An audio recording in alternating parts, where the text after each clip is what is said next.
Então, este culto é desta manhã. Nós vamos, em breves momentos, refletir sobre o seguinte tema que aqui está: um vaso de perfume.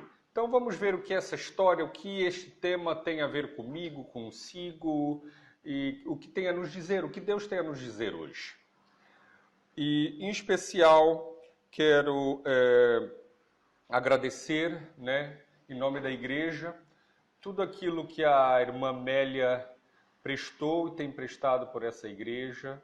Nós vamos ter não uma perda, mas vamos ter um pequeno afastamento, irmã Mélia?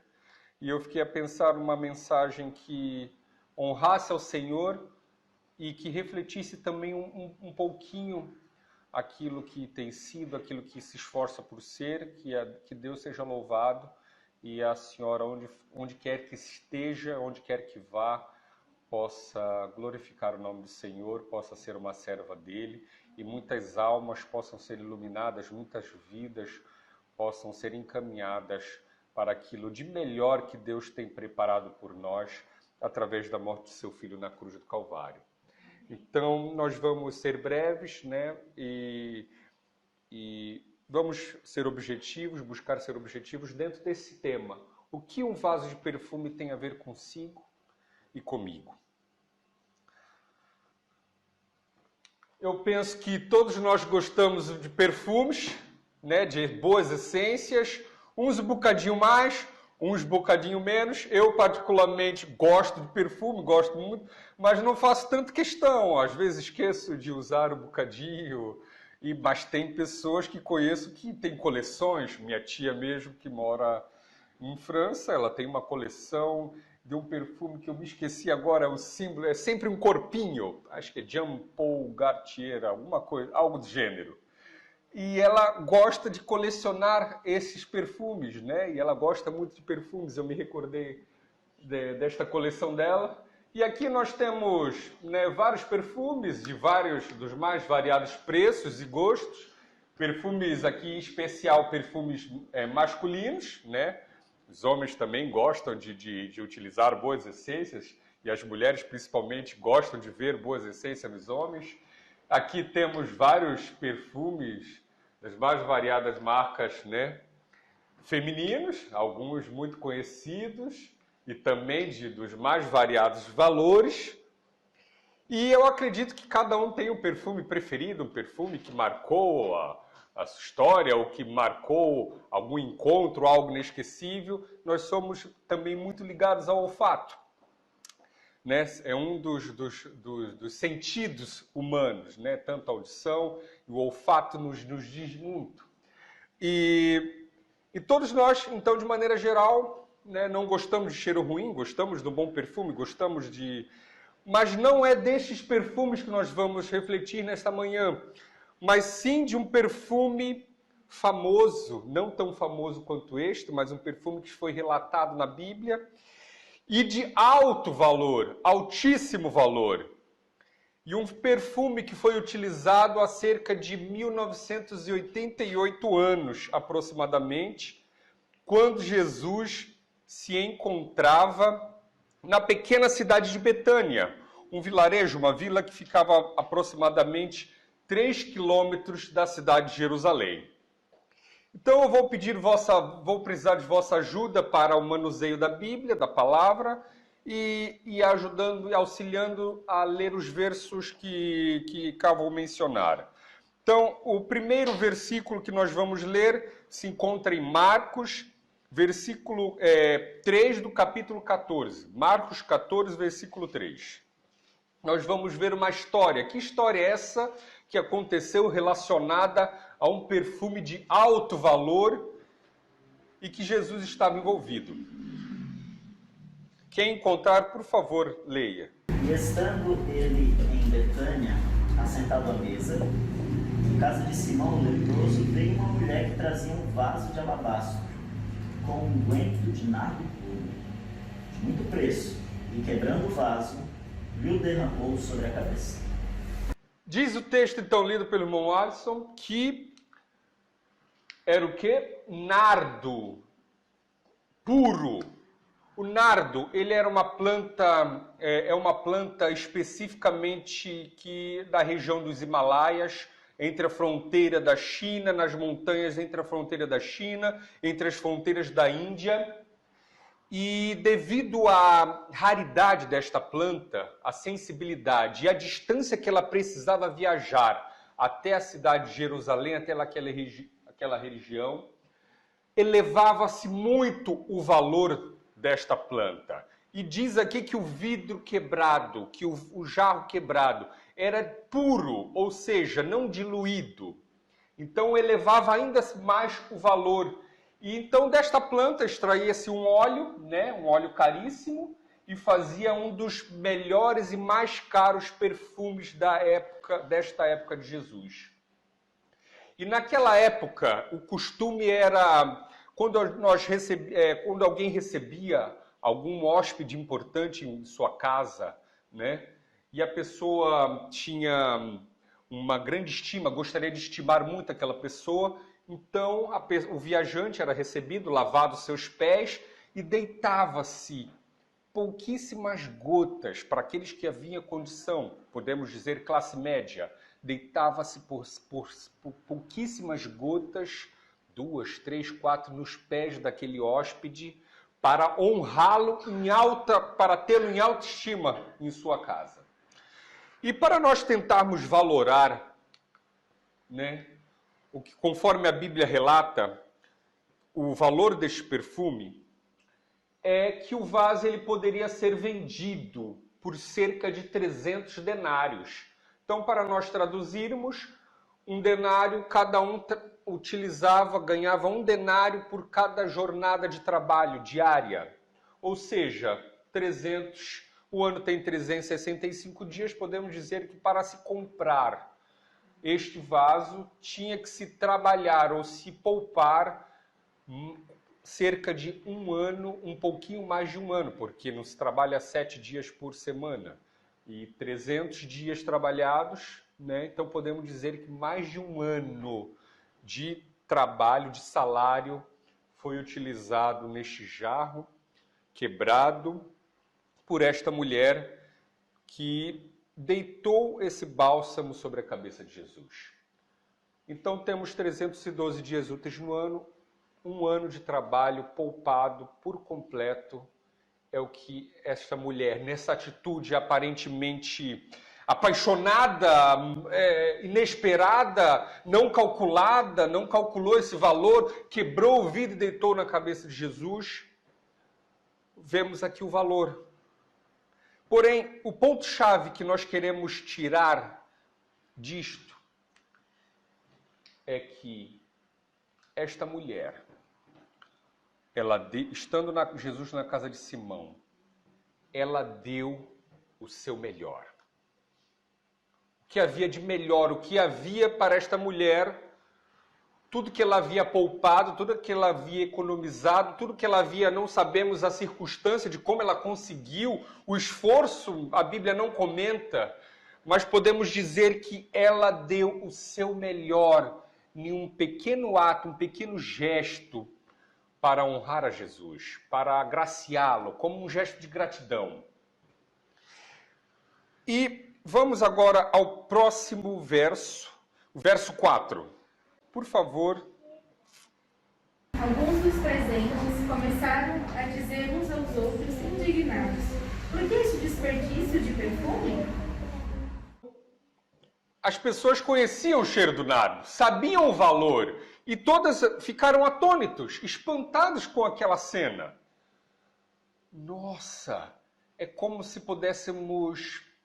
Deixa-me fazer uma comparação. É como se alguém pegasse cerca de quase 10 mil euros e o rasgasse naquele momento, naquela atitude, naquele ato. E as pessoas ficaram atônitas. Como é possível pegar algo tão valioso e fazer isto? E a palavra de Deus diz, indignaram-se alguns entre si. Olha o que ela fez, olha isto.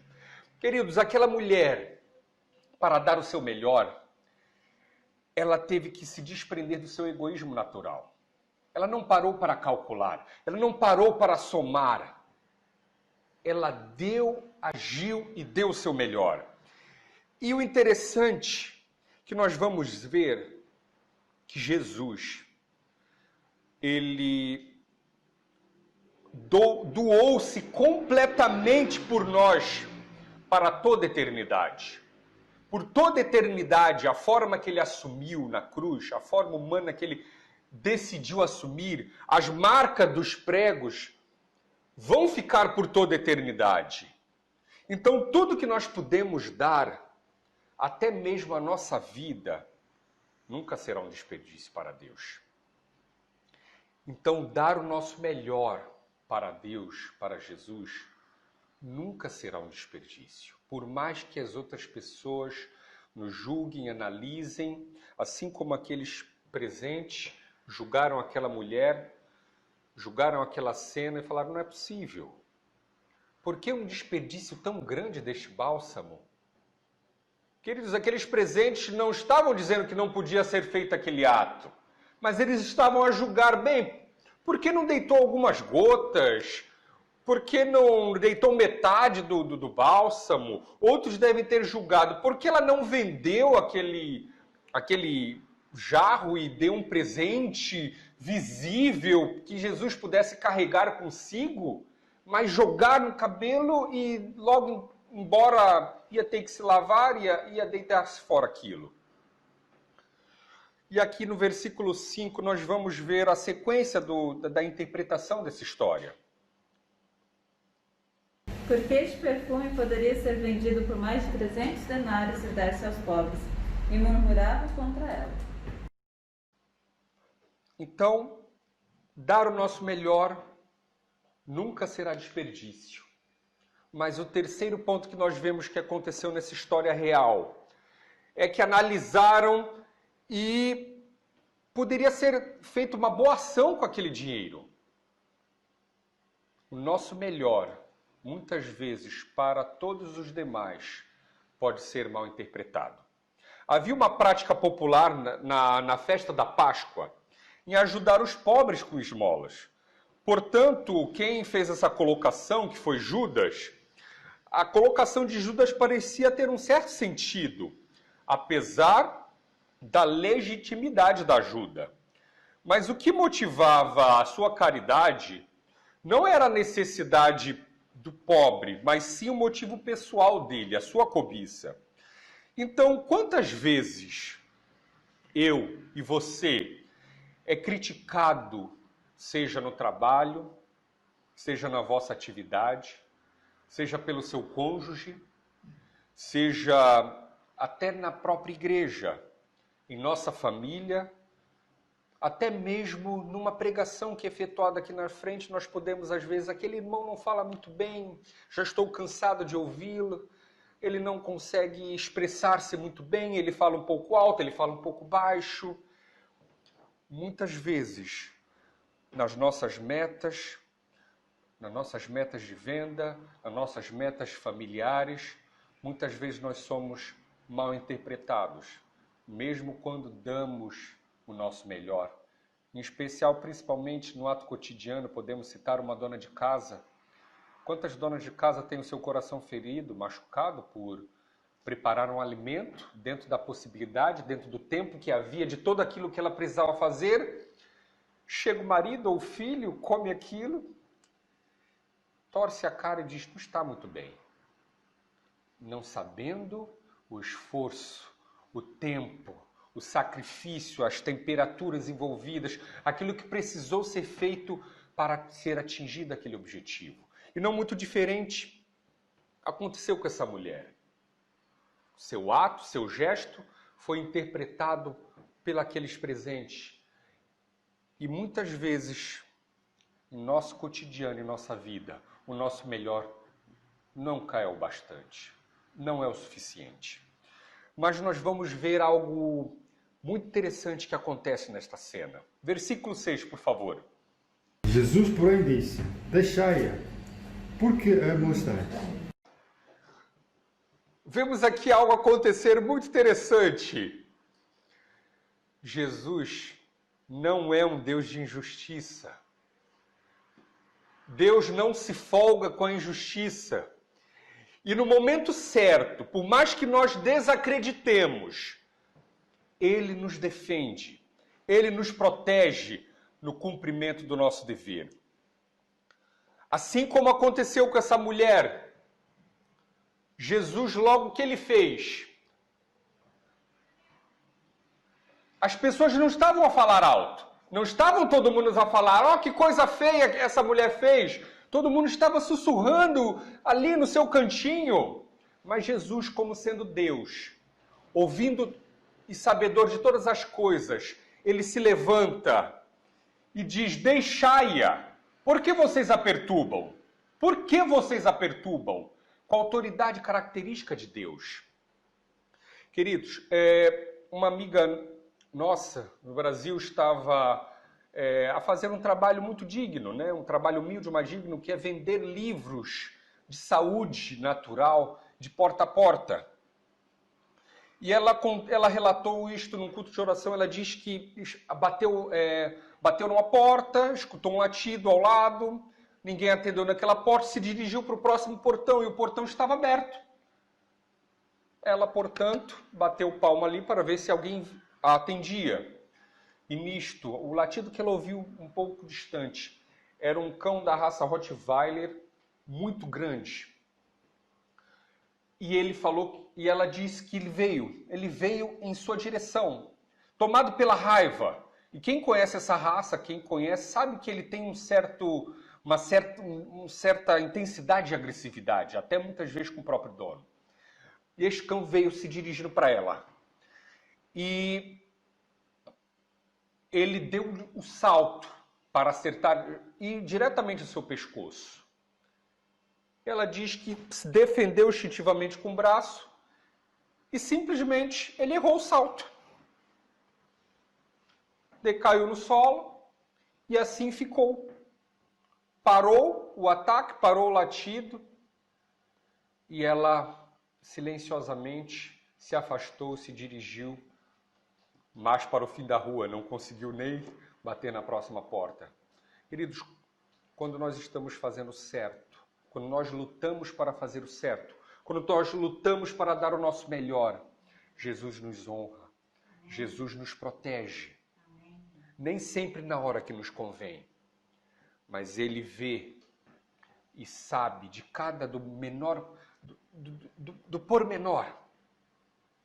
Muitas vezes nós levamos uma vida de sofrimento, levamos aparentemente uma vida de injustiça, seja no nosso lar, seja no nosso trabalho, seja na nossa família, muitas vezes até na própria igreja. Mas Jesus é sabedor de tudo. E nós vamos, então, peço que terminem a segunda parte do versículo 6. Ela fez uma boa obra. Obrigado. Aqui a minha versão diz, ela praticou uma boa ação para comigo. Numa conferência, uma irmã faz um almoço com esforço, todos vão embora, né? E às vezes uma única criança é a que chega ao seu pé e diz, tia, a comida estava muito boa, obrigado. O Espírito de Profecia diz que Cristo dá valor aos atos de sincera cortesia. Quando qualquer lhe prestava um favor com celestial delicadeza, ele o abençoava. Não recusava a mais singela flor arrancada pela mão de uma criança, e a ele oferecida com amor.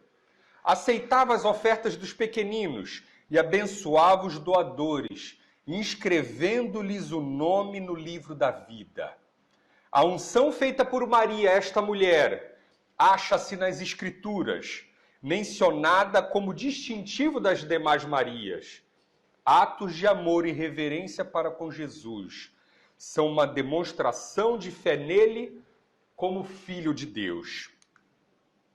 Então, Jesus sempre dá valor ao que fazemos. E vamos seguir, vamos caminhar para os pontos finais então dessa história. Marcos 14, versículo 7. Olha o que Jesus disse em seguida. porquanto os pobres sempre os tendes convosco e, quando quiserdes, pois podeis fazer bem, a mim, porém, nem sempre me tendes. Queridos, aqui o que Jesus disse, Jesus leu o que estava se passando em todo o ambiente. Então ele mencionou os pobres. Pobres sempre tendes convosco, e quando quiserdes, poderes fazer o bem. A qualquer momento eles estão disponíveis para vocês, a pobreza não vai acabar. Mas eu vou estar com vocês só por um bocado de tempo. Então não a julguem. Não a afastem de mim. Não digam que o que ela fez é mal. Aqui, queridos, nós somos exortados a dar o nosso melhor enquanto há tempo. Dar o nosso melhor. Aqui nós somos exortados a dar o nosso melhor enquanto é oportuno. Eu li uma certa frase que me fez refletir, vou tentar relembrar agora, há uns meses atrás, que me fez refletir muito, que diz que há mais abraços, há mais tristezas em um aeroporto do que no hospital, onde as pessoas muitas vezes falecem, ou mesmo nos cemitérios, em que, pronto, os parentes põem a compor caixões, há tumbas grandiosas, gigantescas, mas muitas vezes essas homenagens não são mais vistas, não são mais contempladas, não são mais agraciadas por aqueles que deveriam ter sido honrados enquanto estavam em vida. Queridos, nós somos exortados a dar o nosso melhor por nossa família, pelos que nos rodeiam, muitas vezes pelos que não nos reconhecem no momento oportuno. Enquanto ainda é possível, nós honrarmos e darmos o nosso melhor. O Espírito de Profecia diz que a fragante oferenda que Maria pensara prodigalizar ao corpo inanimado do Salvador, vazou a ela sobre ele vivo. No sepultamento, seu aprazível odor não poderia impregnar senão o túmulo. Agora, alegrou-lhe o coração com a certeza de sua fé e amor. José de Arimateia e Nicodemos não ofereceram sua dádiva de amor a Jesus em vida. Com amargo pranto, levaram suas custosas especiarias ao frio e inconsciente corpo. As mulheres que levaram especiarias ao sepulcro, em vão o fizeram, pois verificaram ter ele ressuscitado. Mas Maria, extravasando seu amor sobre o Salvador, enquanto ele tinha conhecimento da dedicação dela, estava o preparando para o seu sepultamento.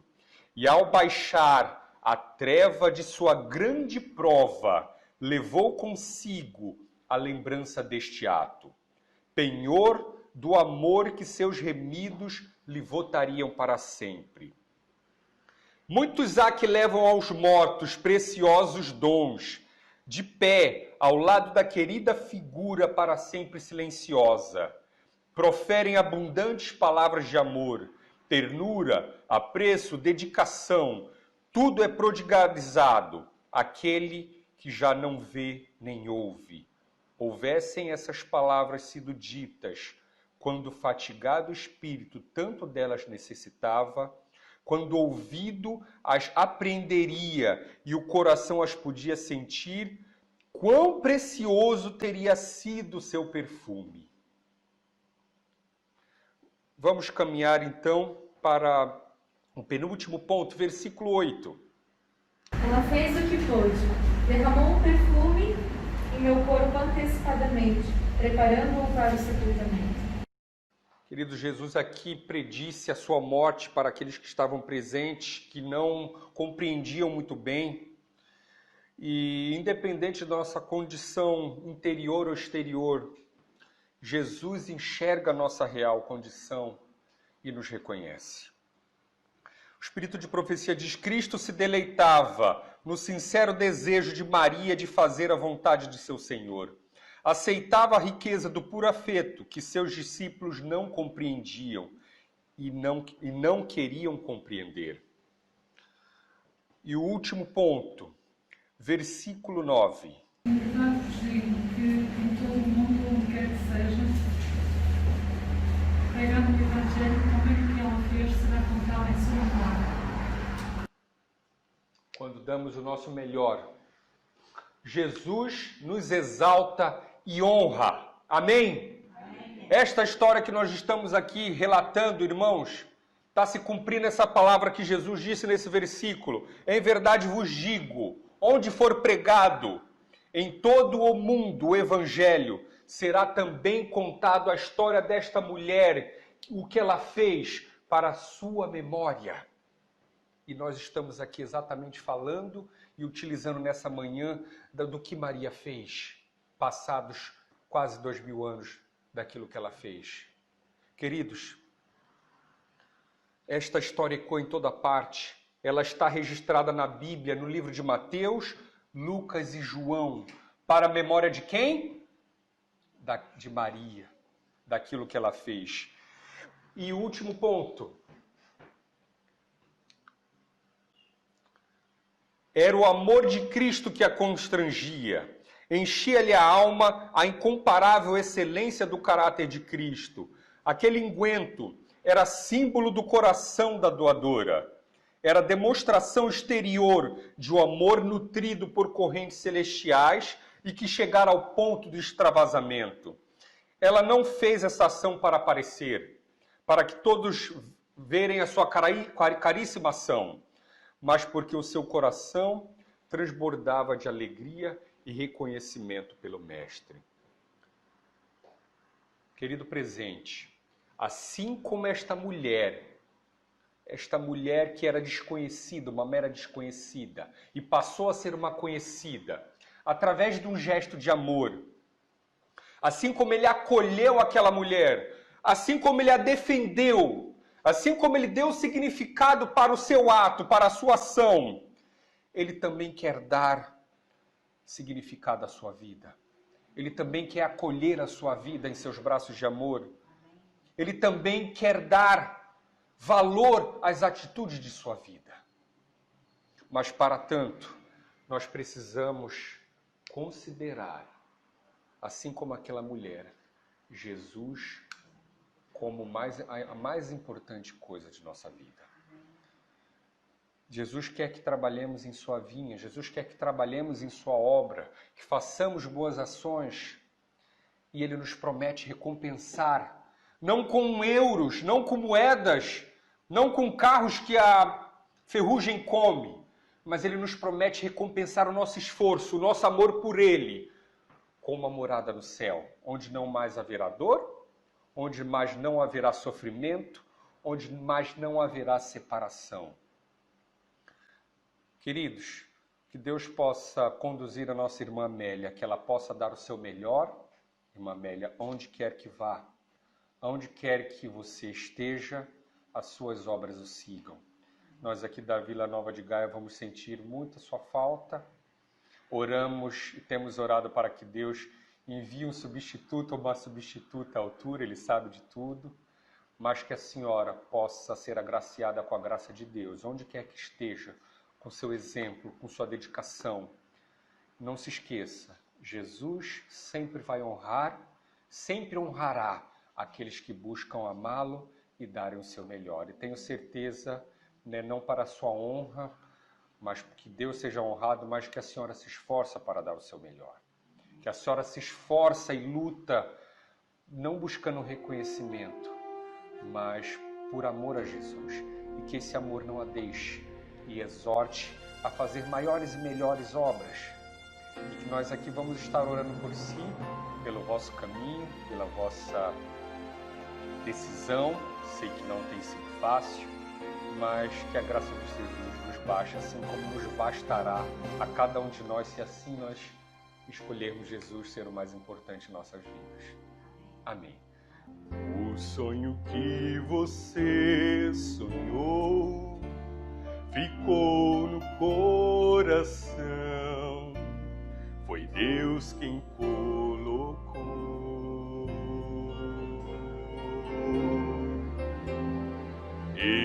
quer muito te ajudar. E se você quiser, a força vai te dar. Então prossiga pelo seu ideal, viva lutando para alcançá-lo, afinal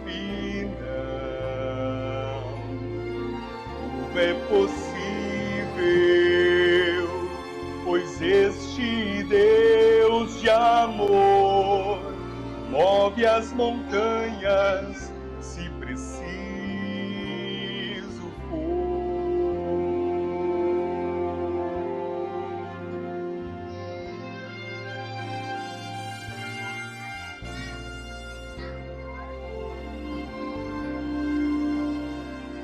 Se for difícil caminhar, você pode pensar que não vai conseguir.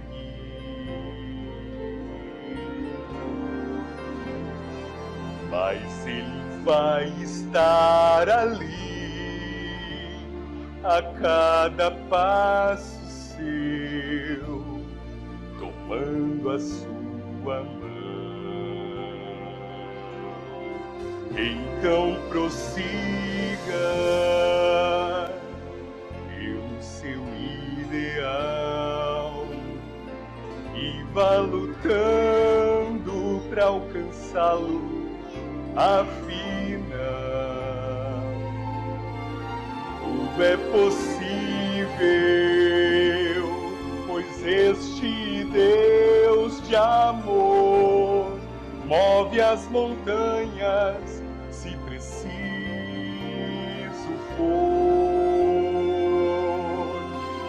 Então prossiga